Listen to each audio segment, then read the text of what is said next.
नमस्कार, मैं हूँ उमा कालभोर। फिर से एक बार मेरे इस चैनल पर आपका स्वागत है।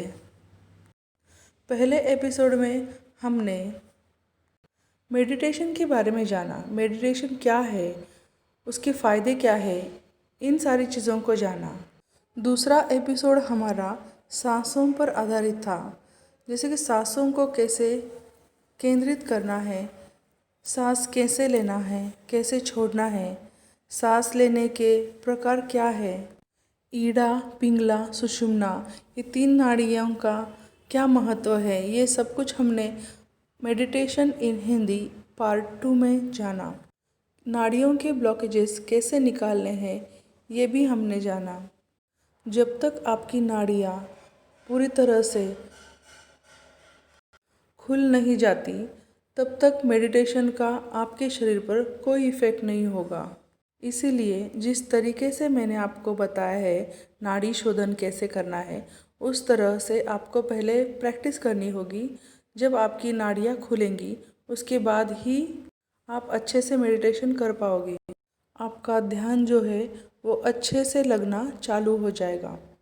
अगर आपने मेरे चैनल का पहला और दूसरा एपिसोड नहीं देखा है तो नीचे डिस्क्रिप्शन बॉक्स में उसके लिंक्स मैंने शेयर किए हैं, वहाँ पर जाकर आप देख सकते हैं। अब बारी आती है आगे की ध्यान प्रक्रिया की, जिसके बारे में आज का ये एपिसोड है। जब हम सांस लेते समय धीरे से ले और छोड़ते समय ज़ोर से छोड़े, इस प्रक्रिया के दौरान हमारी सुषुम्ना नाड़ी जो है वो जागृत हो जाती है और हमारी सांस जिसमें प्राणवायु हम लेते हैं वह इस दौरान ईड़ा और पिंगला दोनों नाड़ियों से प्रवाहित होता है और नाभि तक सांस लेने से वह प्राणवायु नाभि तक पहुंच पाता है। हमारे शरीर का केंद्र भाग नाभि है, जहाँ से 72,000 नाड़ियाँ पूरे शरीर में फैली हुई है। जब हम माँ के पेट में होते हैं तब इसी नाड़ियों के सहारे हमें प्राणवायु मिलता है।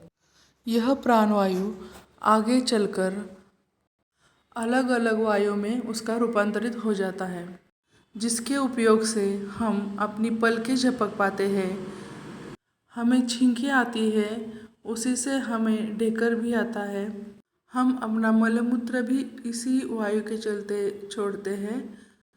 इन वायुओं के अलग अलग नाम हैं, जैसे पान, अपान, सपान। इस तरह से हर एक वायु का अलग अलग अपना अपना काम है। शरीर से फेंकने वाली चीज़ों को फेंकने का काम ये वायु करते हैं, जो 72,000 नाड़ियों में स्थित है। लेकिन हमारी ईड़ा, पिंगला और सुषुम्ना, ये 3 ही नाड़ियाँ ऐसी है जिसके प्रवाहित होते हैं प्राणवायु सुषुम्ना नाड़ी से ऊपर की ओर एक ऊर्जा के स्वरूप में प्रवाहित होता है और उस ऊर्जा से हमारी कुंडलिनी जागृत होती है, जो हमारे सहस्रार चक्र तक जाकर पहुंचती है। आज के इस एपिसोड में बस इतना ही। आगे की ध्यान डिटेल्स हम अगले एपिसोड में देंगे। उसके लिए आपको हमारा ये चैनल सब्सक्राइब करना होगा और लाइक और शेयर करना भी ना भूलिएगा। धन्यवाद।